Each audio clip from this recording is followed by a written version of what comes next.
Tu as placé les étoiles au commencement de l'univers. Alpha. Oh, rien ne peut être créé si tu n'as pas encore parlé. Alpha. Avant qu'Abraham ne fût tué. Oh, Alpha. Mon Seigneur, tu sais comment commencer à faire naître en moi tes louanges. Alpha, Omega. Alpha, Omega. Bonjour, les fidèles de Jésus-Christ, Shalom. Nous sommes le 6 août 2024. Nous sommes dans le programme des prières intenses que le Seigneur nous a donné afin de nous préparer pour chaque journée, chaque semaine, chaque mois et que nous soyons agréables à lui. Bien-aimés dans le Seigneur, nous devons être obéissants à la parole de Dieu, aux instructions de Dieu, aux directives de Dieu. C'est en ce moment que nous allons recevoir ce que nos cœurs désirent. Sans plus tarder, nous allons élever nos voix pour remercier l'Éternel pour sa présence au milieu de nous. Nous allons venir en sa présence avec joie, avec allégresse, avec action de grâce, avec remerciement pour tout ce qu'il est pour nous, pour tout ce qu'il a fait dans nos vies. Mon frère, ma soeur, nous allons le remercier. Nous allons l'adorer, l'exalter, le célébrer parce qu'il est le roi de rois, le Seigneur de seigneurs, le Dieu tout-puissant, au-dessus de toute puissance, au-dessus de toute domination, toute autorité, toute dignité, au-dessus de tout nom qu'on a nommé dans ce siècle ou dans les siècles à venir. C'est lui notre Dieu, c'est lui le Seigneur de gloire, c'est lui l'Éternel des armées, notre Dieu qui nous a créés à son image, à sa ressemblance. Nous lui appartenons, nous sommes les troupeaux de son pâturage. Nous allons l'exalter, l'élever, car il est bon et sa bonté durera toujours, sa fidélité de génération en génération. Il est l'unique, le véritable Dieu grand et puissant en œuvre. Celui Jéhovah Rapha qui nous guérit de toute maladie et toute infirmité. Jéhovah Jireh qui pourvoit tous nos besoins. Jéhovah Nissi, notre victoire, quels que soient les problèmes, quel que soit ce que nous traversons aujourd'hui. Il a dit dans sa parole que nous sommes plus que vainqueurs. Voilà pourquoi est-ce que nous allons le remercier. Car c'est lui qui renouvelle ses bontés chaque matin et ses compassions ne s'épuisent jamais. Nous allons implorer sa grâce et sa miséricorde, car sa miséricorde durera toujours. Laisse que le sang précieux qu'il a fait couler sur la croix de Golgotha puisse continuer à nous laver, à nous purifier, à nous sanctifier, afin que nous soyons purs au-devant de lui, afin que nous soyons appelés justice de l'Éternel. Plaidons le sang de Jésus, le sang de l'agneau de Dieu, pour flasher dehors tout ce qu'on nous a fait manger pendant qu'on dormait, tout ce qu'on a injecté dans nos vies, tout ce qu'on nous a fait boire, qui ne confesse pas la Seigneurie de Jésus-Christ. Tout cela soit bouté dehors et cela au nom de Jésus. Que son sang nous couvre, nous protège, nous sécurise. Que son sang nous rende visibles à l'œil de l'ennemi, car la Bible déclare que désormais personne ne nous fasse de la peine, car nous portons sur nos corps la marque de Jésus-Christ. Cher Saint-Esprit, viens au milieu de nous, prends contrôle de nos vies. La Bible déclare, vous recevrez une puissance, le Saint-Esprit survenant sur vous. Vous serez mes témoins à Jérusalem, à Samarie, à Judée, jusqu'aux extrémités de la terre. Viens nous parler car nous voulons t'écouter. C'est ta parole qui nous enseigne, qui nous corrige, qui nous convainc, qui nous instruit dans la justice. Prends contrôle de toutes choses qui vont se passer en ces lieux. Au nom puissant merveilleux de Jésus-Christ, shalom, shalom, shalom. Jésus-Christ nous aime beaucoup. Nous voulons prier, car la prière, c'est le dialogue avec lui. C'est pourquoi nous voulons écouter d'abord sa parole. C'est cette parole qui va nous servir à entrer en contact, en communion avec lui, dans le dialogue avec lui. Et cela au nom de Jésus-Christ. Notre thème d'aujourd'hui, c'est le chemin de la gloire. Dans le chemin de la gloire, il y a beaucoup d'obstacles.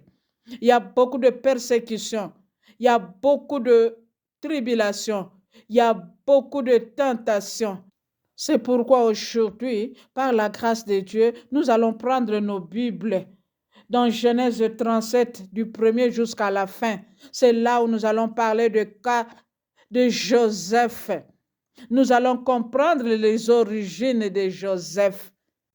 Premièrement, Joseph était né après la stérilité de sa mère Rachel. À cause de cela, elle était dans l'opprobre, dans la honte, dans l'humiliation à cause de sa stérilité. Elle avait même des problèmes avec Jacob parce qu'elle voulait accoucher, mais elle n'avait pas de grossesse. Deuxièmement, Rachel va concevoir. Le jour de la naissance, il va donner le nom de Joseph à son fils, ce qui signifie Dieu a enlevé mon opprobre. Mon frère, ma soeur, quels sont les opprobres que nous sommes en train de traverser aujourd'hui? Quelles sont les humiliations? Quelles sont nos origines? Quel est le nom qu'on nous a donné qui nous amène à des souffrances, à des maladies, à l'humiliation, à la malédiction? Quelles sont les paroles qu'on avait prononcées les jours de notre naissance? Enfant de Dieu, écoute les origines de Joseph. Joseph avait un père voleur qui avait volé le droit d'aînesse de son frère Ésaü. Sa mère était voleuse. Rachel avait volé le faux Dieu de son père. Et il y avait une parole prononcée contre Rachel. Rachel va mourir alors qu'elle donnait naissance à Benjamin. Bien-aimé dans le Seigneur, toutes ces circonstances, Joseph voyait cela. Il a grandi dans l'oppression. Et Joseph restait orphelin de mère. À l'âge de 17 ans, pendant qu'il grandissait, il était avec ses frères et il rapportait les mauvais propos à son père pour les accuser. C'est pour vous dire que Joseph avait la crainte de l'Éternel. Il ne voulait pas de mauvaises choses dans sa vie. Pour cela, son père l'aimait beaucoup parce qu'il avait eu à sa vieillesse et lui fit une tunique multicolore. Quelles étaient maintenant les conséquences? Premièrement, tous ses frères ne voulaient plus de lui. Il y avait maintenant la haine contre Joseph. Et comme le Seigneur était avec lui, il va lui révéler des choses profondes et cachées. Sans discrétion, Joseph va raconter les deux songes à ses frères et à son père. Écoute, mon bien-aimé, nous devons garder la discrétion dans nos révélations. Parce que tu ne connais pas à qui tu racontes cela. Et c'est comme ça que le frère de Joseph a enfoncé la haine 3 fois plus parce qu'il ne voulait plus de lui. Deuxième obstacle, ils portèrent envie contre Joseph. Pendant que son père va l'envoyer pour aller visiter ses frères, là où ils étaient en train de paître les brebis, maintenant eux, ils complotèrent contre Joseph pour le faire mourir, alors qu'il voulait faire du bien à ses frères. Bien-aimés, dans le monde où nous sommes, nous devons être prudents comme des serpents, simples comme des colombes. Car la Bible déclare, le cœur de l'homme est tortueux, qui peut le connaître? Nous ne savons pas qui est en train de comploter contre nous pendant que nous dormons, pendant que nous nous réveillons, pendant que nous sortons, nous rentrons. Il y a des gens, il y a des esprits méchants, il y a des esprits errants qui sont contre nous, en train de comploter contre nous pour nous amener à la mort, à la maladie, aux échecs, à la malédiction. Je voudrais qu'aujourd'hui tu puisses renoncer à cela. Au nom de Jésus-Christ. Quatrième obstacle, ils se dirent dans leur cœur, venez maintenant, tuons-le, jetons-le dans la citerne où il n'y avait pas d'eau. Après, nous allons mentir qu'il y avait une bête féroce qui l'a dévoré. Et nous allons voir ce qu'il deviendra. Ça, ce sont des complots de frères de Joseph. Nous ne savons pas qui est en train de comploter contre nous. Que ce soit dans la coutume, dans la sorcellerie, dans la magie, dans l'occultisme, même dans l'église et corps du Christ. Il y a des complots qui se font contre nous, bien-aimés dans le Seigneur. Nous devons faire attention, nous devons être prudents. Heureusement pour lui, ce jour-là, Ruben va dire non, nous ne devons pas tuer notre frère. Cinquième obstacle dans le verset 23. Lorsque Joseph arriva auprès d'eux, ils le dépouillèrent de sa tunique. Ce jour-là, la protection de Joseph était partie. La tunique était partie. Bien-aimés dans le Seigneur, le diable ne vient que pour égorger, pour dérober, pour détruire. Il est venu voler ce qui était en nous. Il a volé notre protection. Il a volé notre bénédiction. Il a égorgé ce qui avait de précieux. Il a avalé tout. Tout se trouve dans son ventre. Et aujourd'hui, nous sommes en train de vivre la vie misérable à cause de ce qu'on a fait dans nos vies. Nous devons renoncer à ces choses au nom de Jésus. Finalement, ils les jetèrent dans la citerne. Une citerne vide, sans eau. Il y avait la sécheresse totale. Je ne sais pas combien de temps il a passé là-bas, mais ce que je sais, il n'y avait rien dans la citerne. Qu'est-ce que nous traversons aujourd'hui? C'est la sécheresse, c'est l'humiliation, c'est le manquement. Nous manquons même les choses de base qu'on devrait avoir. Seigneur, viens à notre secours, car c'est toi le secours qui nous manque jamais dans la détresse.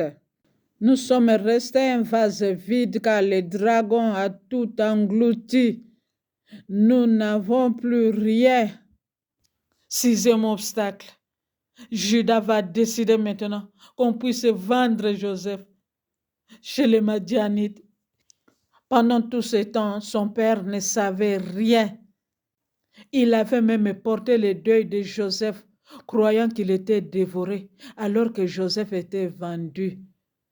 Et les Madianites vont partir avec lui pour le vendre chez Potiphar, le chef de garde de la maison de Pharaon.